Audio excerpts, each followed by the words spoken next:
अस्सलाम वालेकुम, मेरा नाम है जासिम हाशमी और ये है BMW 530e 2018 मॉडल। आपने मर्सिडीज ई क्लास बहुत देखी होंगी, ऑडी A6 बहुत देखी होंगी, लेकिन ये BMW की 5 सीरीज है जो कि उन गाड़ियों के बराबर है। लेकिन BMW टेक्नोलॉजी और फीचर्स के लिहाज से A6 या ई क्लास से बहुत ज़्यादा बेहतर है। ये गाड़ी एक्टिव हाइब्रिड है, यानी कि प्लग इन हाइब्रिड, और परफॉर्मेंस के लिहाज से बहुत ज़बरदस्त है, प्लस आपको एवरेज भी अच्छी देगी। टेक्नोलॉजी के लिहाज से भी अच्छी खासी रोड इस तरह से है कि इसकी हेडलाइट्स BMW LED वाली हैं और 2018 मॉडल में भी आ रही थी, यानी कि आप इसके टायर्स को टर्न करते हैं तो इसकी हेडलाइट भी साथ टर्न होती हैं और भी इसमें बहुत सारी चीज़ें हैं जो कि इसकी प्राइस को टोटली जस्टिफाई करती हैं। ये सब मैं कवर करूंगा इस रिव्यू में। फिलहाल अगर बात की जाए इस गाड़ी की प्राइस की, तो ये गाड़ी 18 मॉडल है, 18 की दीवान इंपोर्ट है, इस्लामाबाद रजिस्टर्ड है और इसकी डिमांड 2,75,00,000 है, 3 करोड़। ये सेगमेंट मोटर स्पोर्ट के पास अवेलेबल है। अगर आपने इसके बारे में कोई इन्फॉर्मेशन लेनी है तो आप दिए गए नंबर पर कॉल कर सकते हैं या फिर आप सेगमेंट मोटर स्पोर्ट को विजिट कर सकते हैं जो कि रावलपिंडी में DH2 के गेट 1 के ऑपोजिट लोकेटेड है। हमारी एक और ब्रांच भी है रावलपिंडी मरी रोड पे। Overall it's a great luxury sedan and today I am going to review it.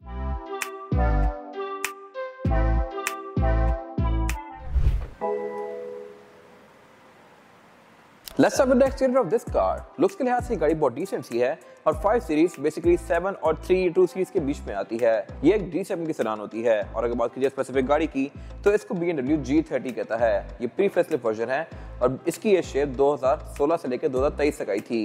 एक बार इसको फेसलिफ्ट किया गया था। ये प्री फेसलिफ्ट वर्जन है और मेरे ख्याल से लुक्स के लिहाज से ये फेसलिफ्ट से ज़्यादा बेहतर है। हेडलाइट इसकी काफ़ी खूबसूरत दी गई हैं जो कि बाइजोन प्रोजेक्शन लेंस के साथ हैं, इनमें DRL भी हैं ऑब्वियसली, और इसके अलावा ये हेडलाइट्स BMW लेजर LED वाली हैं। जब भी आप इस गाड़ी को ऑन करते हैं तो ये एक प्रॉपर ट्रांजिशन इफेक्ट के साथ ऑन होती हैं और उसके बाद आप जब स्टीयरिंग को टर्न करते हैं तो ये उसके हिसाब से टर्न भी होती हैं लेफ्ट टू राइट। तो ये मेरे ख्याल से काफ़ी इंटरेस्टिंग चीज़ है और इसके अलावा आप हल्का सा भी स्टीयरिंग लेफ्ट राइट करते हैं तब भी इनमें मूवमेंट आपको देखने को मिलेगी। फिर इसके अलावा इसमें फॉग लैंप भी नीचे दिए गए हैं जो कि आप अलग से ऑन कर सकते हैं और इसके अलावा फीचर्स के लिहाज से भी ये गाड़ी डिसेंट है। इसमें फ्रंट में पार्किंग सेंसर्स हैं, रडार भी ये गाड़ी ऑफर करती है और इसके अलावा इसकी जो ग्रिल है ये बंद है, ये ओपन भी होती है अगर इसको हवा की रिक्वायरमेंट ज़्यादा हो तो। बाकी इसके अलावा यहाँ पे क्रोम काफ़ी सारा दिया गया है। फेसलिफ्ट के बारे क्रोम थोड़ा सा कम कर दिया गया था। बोनट पीस का साइज के लिहाज से अच्छा खासा मैसिव है और इसके अलावा वाइपर्स केसी के नीचे हिडन दिए गए हैं। और अगर बात की जाए साइड प्रोफाइल की तो ये भी लुक्स के लिहाज से डिसेंट है। ये 2018 की 7 सीरीज का मिक्स एंड मैच है। कुछ चीज़ें इसमें वैसी दी गई हैं लेकिन यहाँ पे फीचर्स को कट किया गया है ऑब्वियसली जो कि 7 सीरीज में दिए गए हैं। बाकी अगर बात की जाए इस गाड़ी की तो इसमें सेडान में M स्पोर्ट ही आती है। ये M स्पोर्ट वाला वर्जन है और इसमें रिम्स BMW इंडिविजुअल वाले हैं। ये एग्जैक्टली क्या है मैं कवर करूंगा आगे जाके। और इसके अलावा इसमें ये एक वेंट्स भी दिए गए हैं, डक्ट्स वगैरह, जहाँ से गाड़ी हवा से करके साइड से बाहर करती है और इसकी एरोडायनामिक्स को बेहतर बनाती है।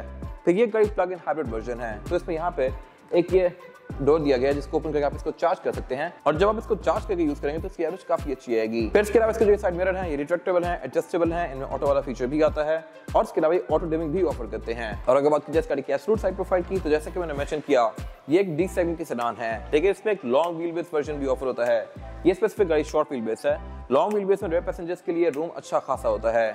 ऑडी A6 में भी एक लॉन्ग व्हील बेस वर्जन आता है और this car is no different. बाकी फीचर्स के लिहाज से मेरे ख्याल से ये गाड़ी सबसे सारा इक्विप्ड है। हाइब्रिड वाला फीचर बहुत कम गाड़ियां ऑफर करती हैं। बाकी इस गाड़ी में एंट्री एग्जिट भी आसान है, आप अपनी हाइट पे इसमें बैठ सकते हैं और इसके अलावा इसकी अंदर की भी लग्जरी बहुत नेक्स्ट लेवल पे है। ये गाड़ी सनरूफ ऑफर करती है, पैनोरामिक रूफ इसमें नहीं आई और इसके अलावा इसकी रूफ में फिर ये कुछ हुक्स दिए गए हैं जहाँ पर आप इसका रूफ रैक इंस्टॉल कर सकते हैं और यहाँ पे आके ये गाड़ी इंटरेस्टिंग होती जाती है। टेलर इसमें काफी खूबसूरत है, वो मैं कवर करूंगा आगे जाके। और इसके अलावा ये गाड़ी पार्किंग सेंसर साइड से ऑफर करती है तो ये आपको साइड से ऑब्स्टिकल भी इंडिकेट करेगी। फिर इसके अलावा ये गाड़ी दीवान इंपोर्ट है बट स्टिल इसमें रेयर विंडोज कंपनी की टिंटेड आई हुई है। और अगर बात की जाए इस गाड़ी की रेयर एंड की तो ये है मोस्टली BMW जैसा ही, लेकिन यहाँ पे कुछ चीजें डिफरेंट हैं और वो ये है कि इस गाड़ी में सब कुछ थोड़ा ज्यादा राउंड और गोल मोल सा है। टेलर्स की अच्छी खासी मैसिव हैं लेकिन थोड़ा सा बैक की तरफ टिल्ट हुई हैं। इसी तरह एग्जॉस्ट भी इसके प्रॉपर एक परफेक्ट शेप नहीं है, इनको थोड़ा सा अनइवन रखा गया है। ये सब मेरे ख्याल से लुक के लिहाज से थोड़ा सा डिफरेंट है तो मेरे ख्याल से बेहतर लग रहा है। आपकी क्या है कमेंट सेक्शन में मेंशन कीजिएगा। बाकी ये गाड़ी सिंपल है तो बैक पे सब कुछ काफी डिसेंट और सोबर सा है। इसमें फिर M पैकेज वाले बड़े वर्जन भी आते हैं या फिर M5 वगैरह भी आती हैं जो कि लुक्स के लिहाज से और साइलेंसर्स वगैरह के लिहाज से बहुत ज़्यादा एग्रेसिव होती हैं। एग्जॉस्ट इसमें बिल्कुल बेसिक से हैं। बाकी इसके अलावा ट्रंक इस गाड़ी में पावर्ड नहीं है क्योंकि दीवान इंपोर्ट है। दीवान की गाड़ियाँ मोस्टली बिल्कुल बेसिक होती हैं और ट्रंक कैपेसिटी के लिहाज से ये गाड़ी है तो अच्छी खासी डीप आगे की तरफ, लेकिन नीचे ये इतनी डीप नहीं है क्योंकि ये एक हाइब्रिड वर्जन है और हाइब्रिड वाली गाड़ियों में बैक पे बैटरी पैक आता है। Same goes for this car, इसमें बैक पे बैटरी पैक पड़ा हुआ है। बाकी इसकी टूल किट वगैरह के लिए साथ यहाँ पे जगह दी गई हैं, रेयर बेंचेस के स्प्लिट के साथ हैं जिनको फोल्ड करके आप इसकी ट्रंक कैपेसिटी को और ज़्यादा स्पेशियस बना सकते हैं। और इसके अलावा यहाँ कुछ खास है नहीं। इसके बाद अगर बात की जाए इस गाड़ी की इंटीरियर की, लुक्स के लिहाज से बहुत नेक्स्ट लेवल पे है। डायरेक्ट कंपटीशन तो इसका ई क्लास है और ऑडी A6 है, लेकिन ये उससे मेरे ख्याल से लग्जरी के लिहाज से बहुत ऊपर है। ई क्लास का डैशबोर्ड लुक्स के लिहाज से फैंसी बहुत है, लेकिन इसकी बिल्ड क्वालिटी उससे बहुत बेहतर है। और यहाँ एम्बिएंट लाइटिंग भी काफी स्लीक दी गई है, तो ये आपको सही एक बिजनेसमैन वाली फीलिंग देती है।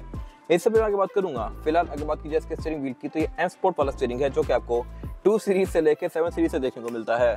ये जस्ट थोड़ा सा ज्यादा बल्कियर है, 2 सीरीज में थोड़ा सा श्रिंक होता है, लेकिन मोर और लेस डिजाइन इनका सेम ही है। बाकी ये गाड़ी क्योंकि 5 सीरीज है, तो इसमें ड्राइवर और पैसेंजर दोनों की सीट में हैवी फंक्शन भी है, यानी कि जब भी मैं इस गाड़ी को ऑन करूंगा तो इसका स्टीयरिंग एडजस्ट करेगा इस तरह से, सीट भी एडजस्ट करेगी अगर मैंने सेटिंग बनाई हुई है तो। बाकी ये स्टीयरिंग मल्टीमीडिया वाला है, पैडल शिफ्टर इस गाड़ी में नहीं है। और अगर बात की जाए इस गाड़ी के मीटर की, तो ये पूरी ही स्क्रीन है। क्वालिटी के लिहाज से ये बहुत जबरदस्त है, और इसके अलावा इसके ऊपर 4 मेटल की स्ट्रिप्स दी गई हैं, जो कि फिजिकल हैं, और अगर ये मीटर बंद हो तब भी अपनी जगह पे ही होती हैं, तो इसकी लुक काफी स्पोर्टियर सी आती है। बाकी जैसे ये गाड़ी ऑन होती है तो इन फिजिकल स्ट्रिप्स के अंदर इसका मीटर इल्यूमिनेट होता है, और इसके आप थीम्स को भी कुछ हद तक चेंज कर सकते हैं, लेकिन ओवरऑल जो मेन डायल्स हैं ये यहीं पे रहते हैं। स्पीड लिमिट इसकी 260 तक है, और इसके अलावा ये गाड़ी क्योंकि प्लग इन हाइब्रिड है, तो इसमें आपको आरपीएम तो नजर आ ही रहा है, लेकिन उसके साथ चार्ज इंडिकेटर और यहाँ पे ई बूस्ट वाला ऑप्शन दिया हुआ है। बाकी इसके अलावा ये गाड़ी आपको यहाँ पे हर तरह की स्टैट्स शो करवाएगी। स्टैट्स के बीच में नेविगेट करने के लिए आप इस कॉलम पे दिए गए BC को दबाएंगे तो आप इसके मेन्यूज के बीच में स्विच कर सकते हैं। और अगर बात कीजिए मीटर की हाउसिंग की, तो ये पूरी सॉफ्टवेयर पैडिंग की फेज में है, और डैशबोर्ड भी इसका लुक्स के लिहाज से डिसेंट है। मल्टीमीडिया स्क्रीन की अच्छी खासी मैसिव है, जो कि डैशबोर्ड से अलग से ऊपर निकली हुई है, और इसमें फीचर्स भी अच्छे खासे दिए गए हैं। क्लाइमेट कंट्रोल इसमें डुअल जोन है फ्रंट पे, और 2 जोन बैक पे भी दिए गई हैं, तो कंबाइंड इसमें 4 जोन है। और इसके अलावा इसका क्लाइमेट कंट्रोल मोर और लेस 7 सीरीज के क्लाइमेट कंट्रोल से मिलता जुलता है। अब जो मैंने बात की थी फीचर्स की, जो कि इस गाड़ी में बेहतर है कंपेयर टू मर्सिडीज या ऑडी, वो ये है कि एक तो इस गाड़ी में जेस्चर कंट्रोल दिया गया है। मैं इस फिंगर को रोटेट करके इसका वॉल्यूम अप डाउन कर सकता हूँ लाइक दिस। तो ये मेरे ख्याल से काफी जबरदस्त चीज है, जो कि आपको बाकी गाड़ियों में देखने को नहीं मिलती। फिर इसके अलावा इसके जो ये फेवरेट बटन दिए गए हैं 1 2 3 4 5 6 7, इन पे अगर आप फिंगर भी स्वाइप करेंगे तब भी यहाँ पे आपको स्क्रीन शो करवाएगी कि आपकी फिंगर कहाँ पे फेर रही है। तो बेसिकली ये बटन भी टच सेंसिटिव हैं।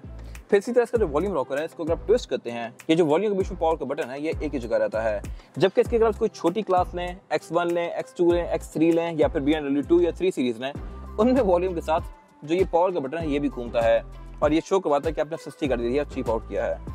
तो जैसे जैसे क्लासेस में ऊपर जाते हैं हर चीज काफी हाई क्वालिटी होती जाती है। इसके अलावा क्लाइमेट कंट्रोल के लिए सेंटर में फिर ये प्रॉपर डिस्प्ले दिया गया है, जो कि आपको इसकी डिफरेंट स्टैट्स शो करवाएगा, और बाकी आप फैन स्पीड को भी अलग से एडजस्ट कर सकते हैं। नीचे यहाँ पे वुड की ट्रिम्स दी गई हैं, जिसके पीछे इसके कप होल्डर्स दिए गए हैं, और स्टोरेज कंपार्टमेंट दिया गया है। उससे पीछे पर लेफ्ट साइड पे इसका ये आई ड्राइव दिया गया है, जहाँ से आप इसकी स्क्रीन को यूज करेंगे। बाय द वे ये स्क्रीन टच में भी है, टच स्क्रीन हर गाड़ी में नहीं होती, इसमें है, ली गई है। और साथ इसका गेयर सिलेक्टर दिया गया है। गेयर सिलेक्शन इसमें PRND की है, और आप इसको मैनुअली भी चला सकते हैं डी में करके लाइक दिस। ये इलेक्ट्रॉनिक गेयर सिलेक्टर है। फिर इसके साथ राइट पे इसके ड्राइव मोड सिलेक्टर दिए गए हैं, ट्रैक्शन कंट्रोल है, पार्किंग ब्रेक इसकी इलेक्ट्रॉनिक है, और पीछे पे इसका ये सेंटर कंसोल दिया गया है, जो कि स्प्लिट में है, और स्पेस के लिहाज से ये बस ठीक है, मेरे ख्याल से ये बेहतर हो सकता था। और अगर बात की जाए इस गाड़ी की सीट्स की, तो ये सीट्स अच्छी खासी चौड़ी हैं, लुक्स के लिहाज से डिसेंट है, और में थाई सपोर्ट, लंबा सपोर्ट ये सब तो दिया गया है। लेकिन यहाँ भी एक फीचर बहुत जबरदस्त है, वो ये है कि जैसे ही मैं इसके कंट्रोल्स के ऊपर हाथ रखूंगा तो इसकी सेटिंग्स खुल जाएंगी, और ये नहीं कि पूरी सेटिंग्स खुल जाए।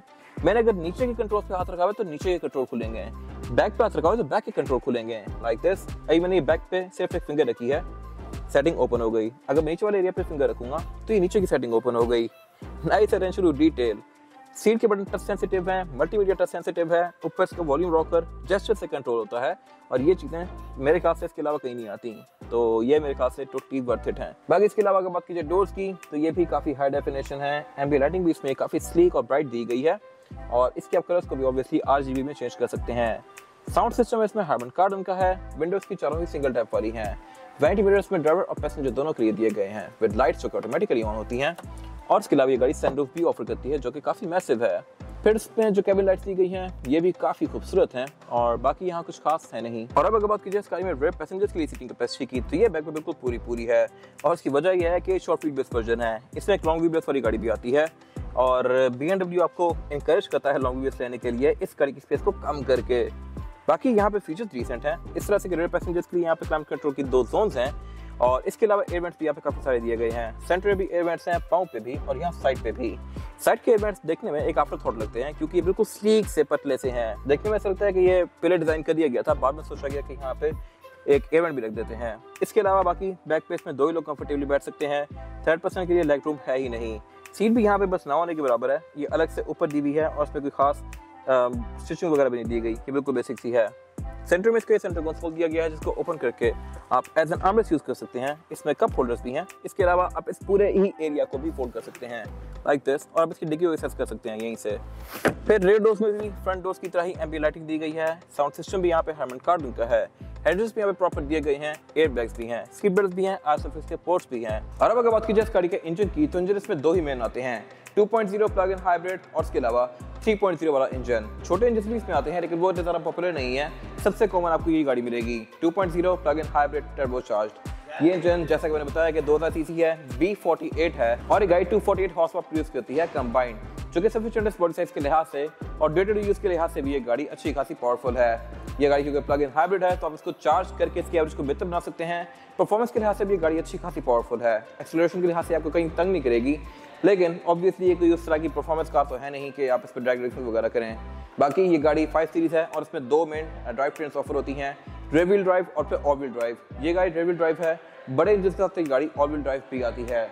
इंजन में इसका काफी टाइटली और नीटली पैक्ड है। इसमें फिर ABS, traction control, drive modes, hydraulic वाला बोनेट के इंसुलेशन, ये सारी चीजें दी गई हैं जो कि इसकी ओवरऑल फील को और राइड को बेहतर बनाती हैं। इसके बाद अगर बात की जाए गाड़ी के टायर साइज की, टायर साइज जो है इसमें आगे ये है 245, 35 और 20 और पीछे है 275, 30 और 20। टायर्स गाड़ी के स्टाइगट हैं और रिम भी, यानी कि अगले कम चौड़े हैं, पीछे ज्यादा चौड़े हैं। और इसके अलावा ये रिम भी BMW इंडिविजुअल वाले हैं और M पैकेज वाले हैं।